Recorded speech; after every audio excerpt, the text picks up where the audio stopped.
on 27b.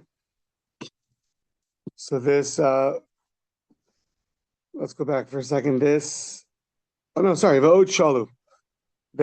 This is different conversations that were asked by a certain general, Rabbi Gamliel. So we're discussing now where the animals come from, the animal, the fish, and the animals, the birds, and the fish. So V'od shalu, they asked him as follows: Kasavachad, back to Bereshis.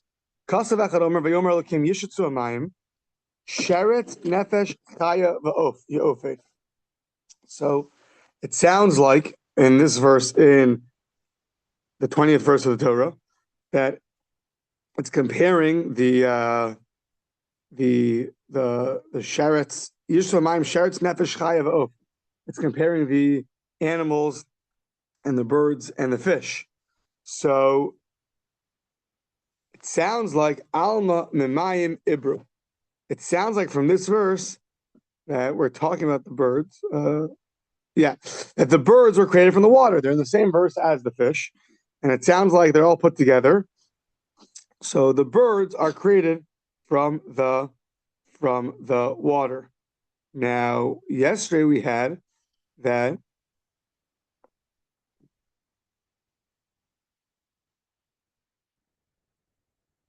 he told the guy that it was really created from a combination of it was mud, it was water and earth. Here he's saying that it was created from water.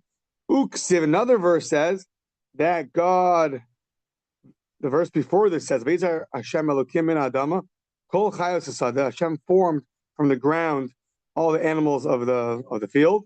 That's Kol Ova Shemayim, and the birds from the Shemayim.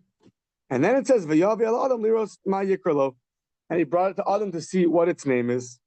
So from there, it sounds like Alma Me'ara Ibru, that the birds were created from the ground, not from the water. So that's what they asked to Rabbi Gamliel. Amar lo, he answered back, Min harakak nivru. Oh, they answered back that they were created from a combination. The reconciliation of the two verses is that the birds were created from a combination of earth and water.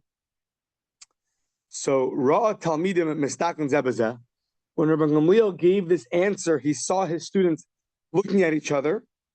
So Amar Lahem, he told them, Pasha Beinechem, it's difficult in your eyes. Shedachisias Oivai Bekash, that I answered him so easily, like straw. Just an easy answer I gave him. Really, min hamayim nivru. The real answer was that the birds were created from water, and that verse that compares them to the things that are created on the land. That was just v'lama hevin ala adam. Why were they brought towards Adam Arishon? Likros lahem shem, that he should call them, that he should give them a name. So originally, he responded to the guy when the guy asked the question. It's not so difficult. You brought me two verses. One implies the birds are created from the land. One implies they're created from the water. I told you mud. Now, it was an easy answer. So his students were a little bit, they were a little, bewildered that he just answered him so easily. But so then he tells him, listen, really, it's not the real answer. The guy asked me a question, so I gave him, but I wasn't being so serious with him. The real answer was that they were created from water. The verse that compares them to the other animals was just comparing them in terms of bringing them to Adam Rishon to give them a name, but not that they were created from the same place. Yeah.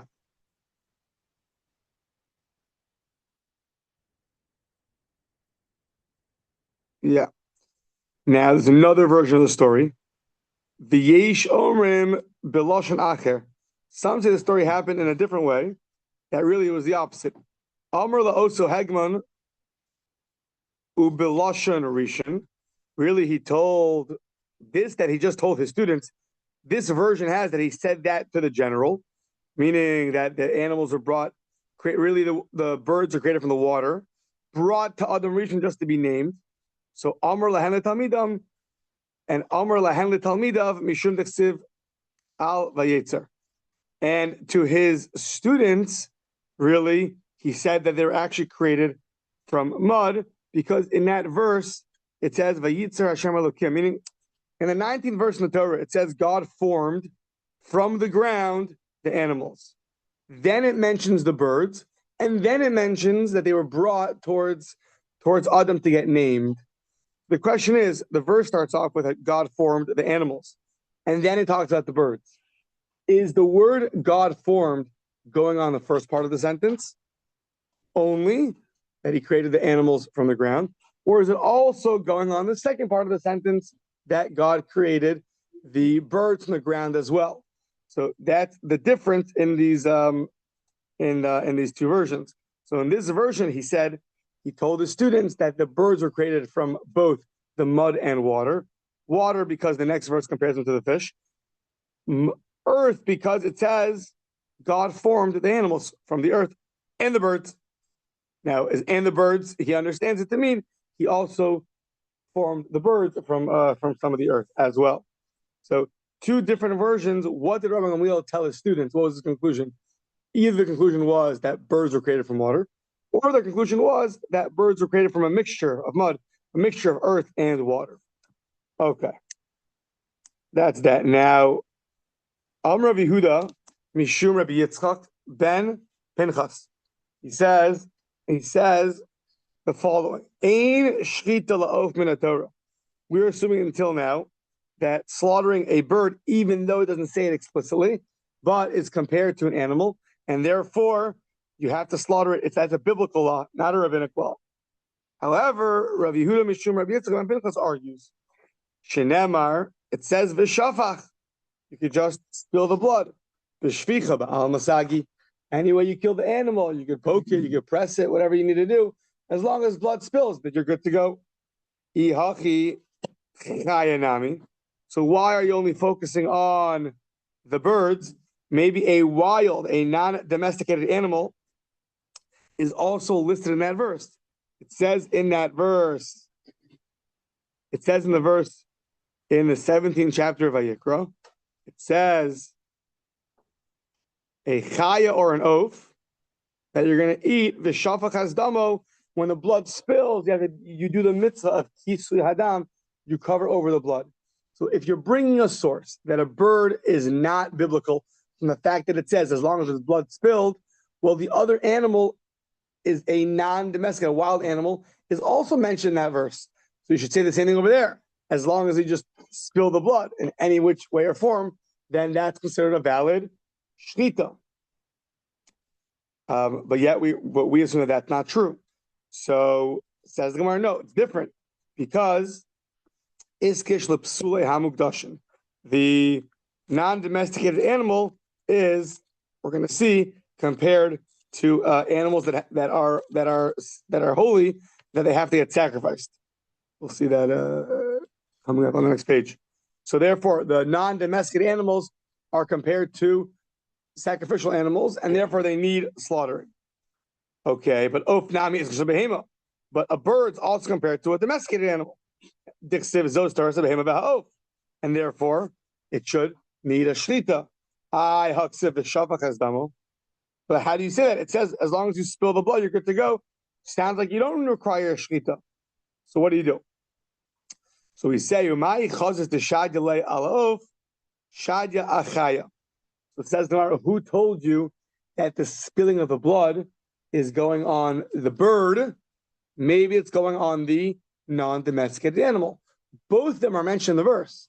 So how do you know which one it is? Both a chaya, a non-domesticated animal, wild animal, and the bird, both are compared to things which would imply that they require shlita. Both of them are in a verse that says spilling blood's enough.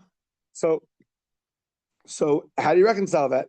Says the Gemara, no. Mistabra mishum desolik mine. The last thing mentioned in the verse, the most latter thing mentioned is an oaf. It says a non-domestic, a wild animal, a chaya oaf, and then v'shafach, and then the blood spills. So it's more logical to assume that the word v'shafach is going on the last thing mentioned than the previous thing mentioned.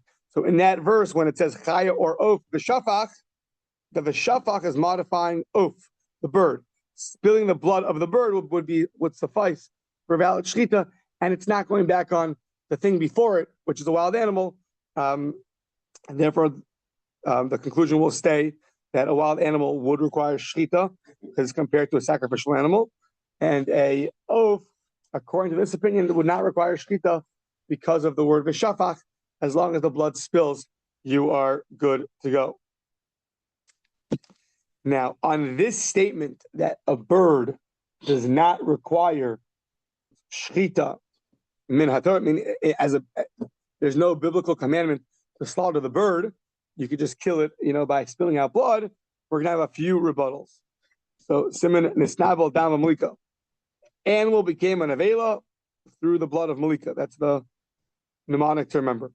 Meisvei says the brisa hashochev and nisnabel biyado.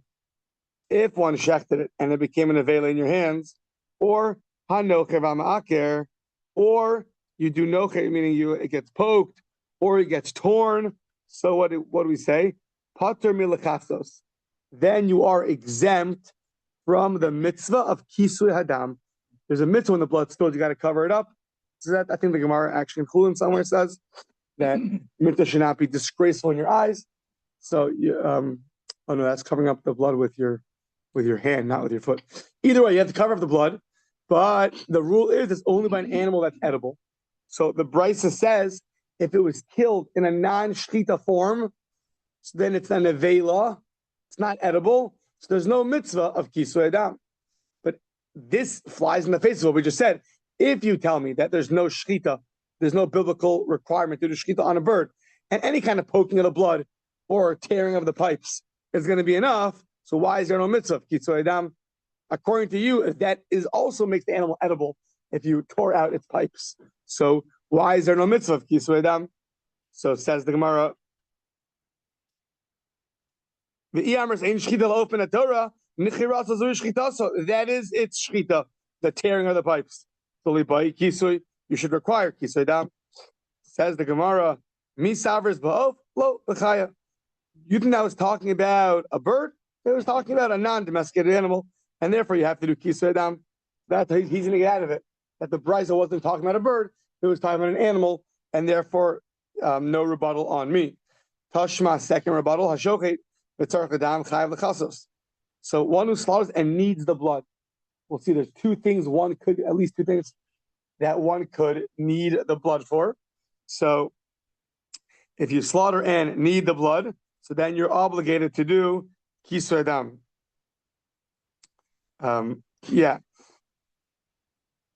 Ketzad hu osa, o nochro, o okro. So, how do you get out of kisui adam? What's a way to exempt yourself from covering over the blood? Is by poking the animal or tearing its lungs. That would get it to that would be an exemption of kisui adam. So it says next page, ma'ilav ba'of. Are we not talking about a bird? Why would you conclude that this brisa is talking about a bird? Maybe it's talking about an animal. Because the brisa set an example of where you need the blood. When would you need the blood? Ma'ilav be'of dikabayi le lidameha. Are we not talking about Vaila lidameha le yanika? Are we not talking about a bird where you would need the blood to put on your garment to keep away the worms? No, the moths. Thank you. To keep away the moths. So you would use the blood of the bird to keep away the moths. I guess you could try this at home. I don't know if it's going to go over so with your wife. Huh? So says the Gemara, we're talking about a non-domesticated animal. By a non-domesticated animal, what would be a reason you would need the blood? For what purpose is blood useful? The kabayile ledameha laka. You would use it to put on a to what? A dye for what? These for making red dye. Right. You need it for making red dye. So that's how you would keep the blood. So that's how you would read the brisa. As long as you need the blood, you'd be liable in to cover it over. However, if you kill it in a non-shchita way, so then you're exempt. However, it's not talking at a bird, so therefore it's not a rebuttal anymore. Third attempted attack. Tashma malak bisakin. If you do malika with a knife, mitame begadim abesabliya. So malika is done with a nail. If you use a knife, so now you've caused the animal to be a nevela, and it'll not a nevela, a treifa. You've caused the animal to be to cause what? So why is it only mitame begadim abesabliya? Why is it not through touching or carrying? I don't remember. Okay, so we point with a knife, it's going to be a nevela, and we had yesterday a nevela can purify through touching, and a treifa through sewing. It's probably in Zvachim somewhere. By Malika, it's different.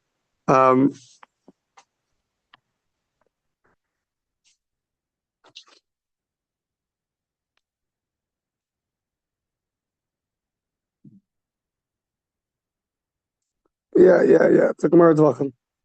I think it's an exception. Second.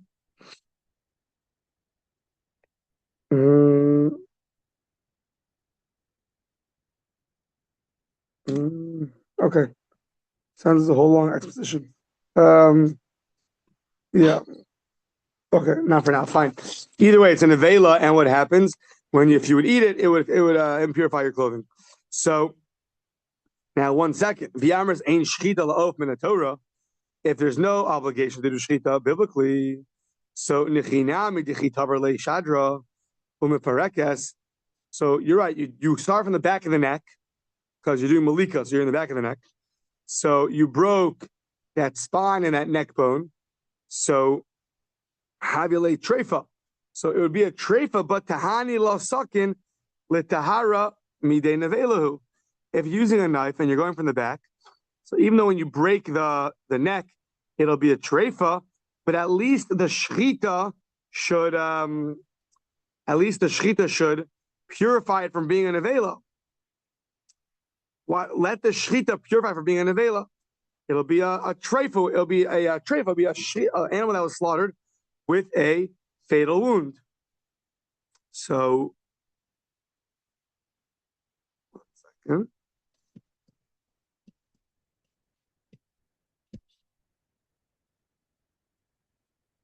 Yeah, so in this case, you're going from the back of the neck. So we assume that the shechita is going to be an improper shechita. You're going to push too hard. You're going from the back of the neck. You won't actually do a proper shechita. But if you hold that there's no proper shechita biblically, and any kind of poking or tearing the pipes is enough, so even if you go from the back of the neck, which generally we're worried you're going to push or tear, and it's going to be invalid, in this case, if you go from the back of the neck, there's no invalidation because you hold that there's no shechita from the Torah. So this animal should not be a nevela, it should just be a treifa. Because what's the worst? You killed it by tearing the pipes, but you hold that is its shechita. There's no problem with that, right? This opinion is saying that there's no biblical obligation to shecht the bird. Any kind of these tearing the pipes would be valid. It's interesting. It sounds like the opinion that holds you don't have to slaughter the bird biblically, but I don't know if shooting it dead is going to do the job. I mean, it sounds like you still have to get the pipes out of there. Through poking, through ripping, through tearing, but shooting it dead seems to eat. Yeah, it's a funny thing. Yeah. Or maybe no. Maybe you could shoot it dead. We're just choosing these examples to bring out the nuance. I don't know. So either way, no. Who the Amar Kihaitana? This opinion, who's against the Brisa, is going to hold like another Tana. So once you hold like another Tana, so then no problem. You can have a Brisa contradicting another Brisa. Who's the opinion that holds there's no shechita from the Torah for a bird? The Tanya, Rabbi Eliezer Hakfar Berebi. Rabbi Eliezer the Kfar, son of Rebbe, Omer Matav Alomer Ach Kasher Yochal Esatzvi.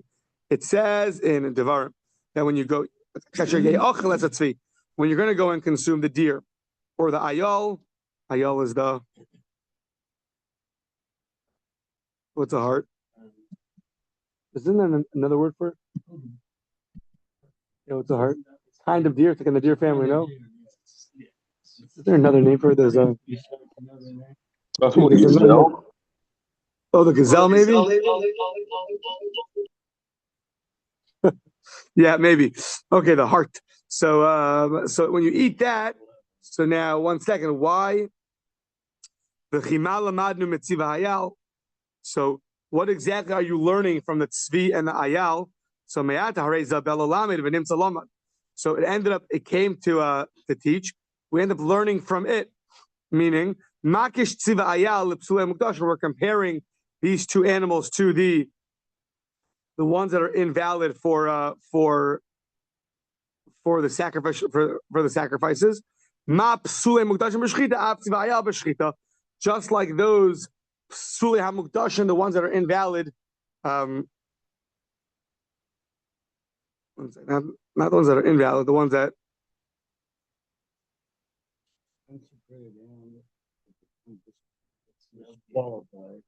Right. What? Just like the ones that are consecrated become disqualified, but the ones that are consecrated require shchita. So too tzviva ayal b'shchita. So too these animals, the deer and the hart, also require shchita. The oaf, but a bird, ain't lo shchita midivrei Torah. A bird, there is no shchita biblically. So this is the opinion that holds that biblically there's no shchita, and therefore that later Amora who said that statement, Rabbi Yehuda, in the name of Rabbi Yitzchak ben Pinchas, who was attacked by 3 brisas, he can go like this opinion. This pasuk was talking about a consecrated animal that got a blemish, and you have to be poly, you have to redeem it. And it compares those animals to a deer and a hart. And the question is why? And the answer is, just like they require slaughtering for their service and because they're sacrifices, so too these animals also require slaughtering, but the bird was never compared to the sacrificial offerings that became invalid, and therefore they do not require slaughtering from the Torah. Ella midivrei Torah, but rabbinically you do. So you're not fully off the hook. So that's right. Man Tana the plug allowed Rebbe Lazar Kfar. Who's the Tana that argues on this opinion? Rebbe the Tanya Rebbe Omer v'zavachta kasher tzivi sicha. You should slaughter like I commanded you. Well, one of the sources they always bring for the proof of the oral Torah. But I always say if you go to Daf Yomi, you can't go a day or two without having proofs of the oral Torah. Like Aisha Torah would bring this as a proof. This is like more explicit, but I think anybody after a day or 2-3 days, it's impossible. They're expounding verses, contradicting verses. You have no reconciliation without the oral Torah. So Melame, but it says, so Hashem says, you should slaughter like I commanded you. Where did he command us to slaughter? Where did he say anything? Oh, Melame Moshe al Habeshet Alakana. We learn from that Moshe was commanded on the trachea, on the esophagus, on the majority of one pipe by a bird, and the majority of 2 of them by a behema. So the Rebbe, you see from here that clearly a bird has to be slaughtered, and that's the opinion of Rebbe. Again, to Lazar Hakfar. Okay.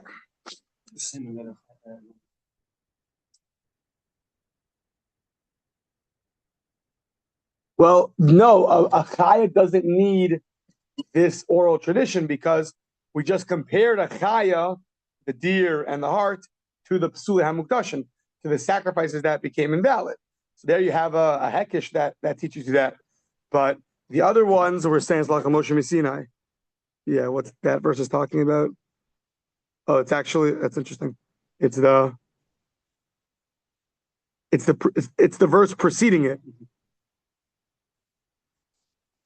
And in that verse, it only mentions v'zavachta mibkarecha mitzonecha, from the flock and the cattle, not the wild animals. Only your cattle and your flock, not your wild animals. And then the next verse is talking about the wild animals. Yeah, good. So one sign by a bird has to be shechted. Said our Mishnah, echad ba'of. Which one? Either one, or specifically one of them. So, 2 opinions. Itmar, obviously, right? Rav Nachman Amar, O Vesht, O Kana. Either one, either the esophagus or the trachea. Adabar Ava Amar Vesht. Vesht, Velo Kana. Only the esophagus. Meaning, if you're going to do one of them, it's got to be the esophagus and not the trachea. The esophagus is more, I guess, more of a necessity. Yeah, we'll see right now. Rav Ada bar Ava Amar Vesh. Yeah, Vesh Lokana. Esophagus and not the trachea. Good. Rav Nachman Amar Ovesh Okana Echad Katani. It says one pipe. So either this one or that one. As long as you do one, you're good to go. Echad Koldehu. One. Either one. Rav Ada bar Ava Amar Vesh Lokana Mai Echad Mi Yuchad. What does one mean? This often, this can happen sometimes. The word one either means one and not two, or ones is echad, it's one because it's unique and nothing like it. Classic example, Shema Yisrael Hashem Elokeinu Hashem Echad. So still be understood, it means he's one. Wasn't he's one and not two? It's much more than that. It's one that he's one is unique. There's nothing similar to it. It's echad hamiyuchad, echad yachad hamiyuchad. God is he's totally one because nothing else can compare to him whatsoever. Totally unique. Not a numbers game. Happens there's only one of him, not two. It's also true, but it's echad hamiyuchad. It's echad that he's unique in every which way and form. So that's that. Now 5 rebuttals: 2 against 1, 3 against the other opinion. I think Siman shachan chatzayin. So the sign is you slaughter half a gargaris pegima dechatas ha'of. Okay. Meisvei. Here we go. Shachat as a veshet. A person. I was confused these two, veshet and kona. So the esophagus. The veshet is the esophagus. As someone slaughters the esophagus, the achar kach nishmita hagargaris, and then the gargaris is the right. It's not the vein, just the jaw. It's the trachea, right? So meaning someone shacks the esophagus, and then the trachea slips away. Somehow gets dislodged. Oh, kshera, that's fine. Okay. Nishmita hagargaris. Let's say first the trachea got dislodged, and then v'achar kach shachat esavesh, and then a person goes and slaughters the esophagus. That's going to be invalid. Now, why didn't you teach the other case? Shachat esavesh, when you slaughtered the esophagus. The nimtes gargares shmuta. Sorry. Oh, not yet. Sorry. The third case, you slaughtered the trachea, and then you found out that the esophagus afterwards has been removed. It's been moved, but you're not sure when. When did it move? Before, after the slaughtering. So if it's before, you might be in trouble. It might be already been a dead animal when you checked it. If it's after, you'd be good to go. The einiyodea im kodem shnita nishma im la'achar shnita nishma. When did the esophagus move over? When did it get dislodged? You don't know. So Zahaya Ma'iseva did this happen, and they said, Kol Safik b'shchita psula. Any doubt in the shchita, if you're not sure, it's going to be invalid. Now, what case was not taught? Ve'ilu shchita b'gargaris lokatani. Why didn't you teach a case of that you slaughtered the esophagus? Oh, I flipped it. Sorry.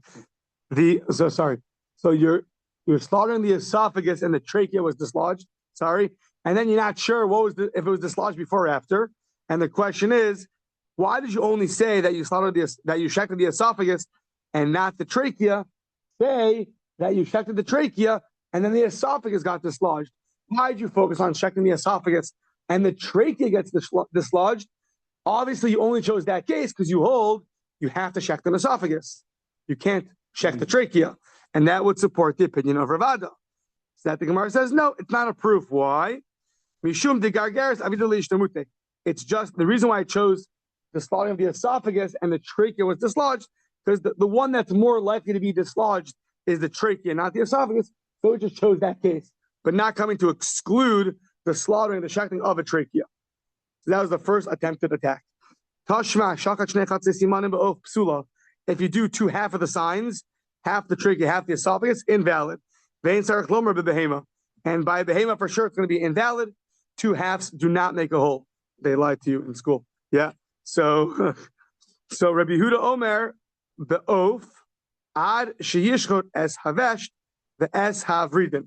Rabbi Yehuda says in our Mishnah, by the bird you got to slaughter the esophagus and the veins. Why? Oh, one sec. So you have to do the esophagus and the veins.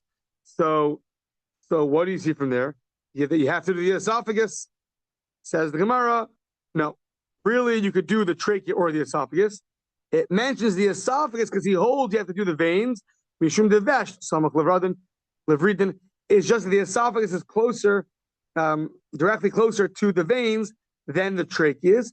So that's why it shows that case. But the same thing would work by the trachea.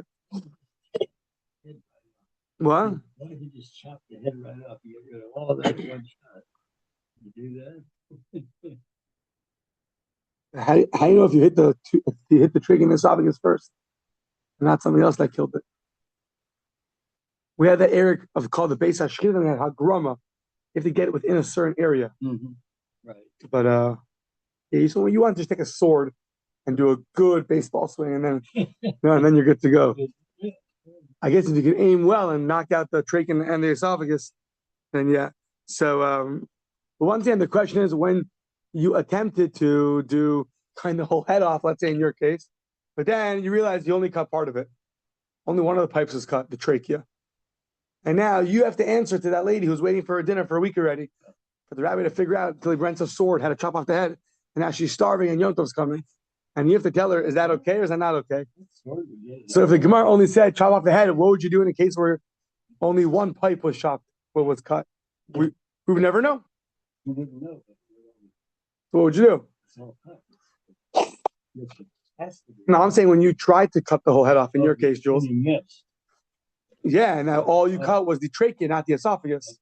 And the lady's waiting for dinner, about smashing down on your door. So now what do you do? So well, we said earlier that ideally you should cut both. I don't know if a baseball swing is going to do it, but yeah. So yeah. So now, okay. Yeah. So okay. So Tashma, third attempt to attack. Tashma shachar chatzi gargaris shah. You cut half of the trachea. The shah kidei shchita acheres. You waited enough time that you could do another shchita. The gamra shchita, and then you finished shchita sokshera. So says the Gemara, it's a good shchita, even though you waited. My lav be'ov. Are we not talking about a bird? Umai gamra ligargaris. You did half the trachea, and then you finish it off. So what do you see? As long as you do a trachea, you're good to go. So you don't have to do the esophagus. Oh, that's a proof to the first opinion. Hello, bibehema. We're talking about an animal. Umai gam wasn't you finish it off? Gamra l'shchita kula. It means you did a complete shchita, both the trachea and the esophagus, and therefore you have no proof to our case. Tashma Tashma, another brisa. Hare shehaya chatzi kana pagum v'hosif alav kol shehu. Half of the. I was confused. What? Trachea. Thank you. I always the trachea was damaged, and you added a little bit with the shchita. The gamru shchita sokshera. Trachea. It was 49% damaged, but 2% you shechted, and now it died. The trachea, so you're good. You don't have to do the esophagus. My lav be'ov. We're not talking about a bird, and then you have a proof to the first opinion that a trachea is good enough. Umay gamru lekana. And then what does it mean that you finished off? It means you finished off the trachea. Lo bebehema. Umay gamru levesh. It means by an animal, and it means that you finished off the esophagus, which is the second pipe that you have to get through. Tashma, last one. Ketan molkin. How do you do malika? Ketan molkin chata sa'of. How do you do malika on a bird sin offering? You go from the back and you cut through the spine and the neck bone below row of basar without a lot of the meat there. Until you get to the esophagus or the trachea. As long as you get to the vesh or the trachea, cut through one of the pipes, and take most of the meat with it. But by an ola, you have to do two of the pipes. Or majority of the two. So what do you see? This is clear that you can do one or the other. So tiyufta de Rav Ada bar Ava tiyufta, a double KO that you have to do. You could do either one of the pipes, or a trachea or a esophagus. You don't have to do both. So says the Gemara, that's very good for Malika. Fine. By Malika, you prove to me you could do one of the signs. But my Havi Allah, but what about Shchita? Is it the same as Malika, or is it different than Malika? So we said, Kidika Amr, you just told me one of the signs is fine. So we said, no, Dilma Shani Hasan, the Ika Shidra, Umifarekes. Maybe by Malika it's different because there you're cutting through the neck and you're cutting through the spine and the neck bone. So by the time you get to one of the pipes, the animal's for sure going to die. So, but in a regular case of shchita where you didn't do that, who says that that's enough to kill the animal? Maybe you have to do both. Maybe you have to do the esophagus. So, yeah. So what's the halacha? So Tashma Dahu Bar Avz Dahu Bei Rava. They brought a duck to the house of Rava. So, yeah. So Ki Asa Bei Rava Asa Ki Sames Koeha Dama. Its neck was covered in blood. Sounds like there's something that happened to the neck that caused blood, and you have to check: is the esophagus or the trachea damaged at all? And if yes, how much? So Amar Rava Hechinavid. What should I do? How do you proceed in this case? Next page.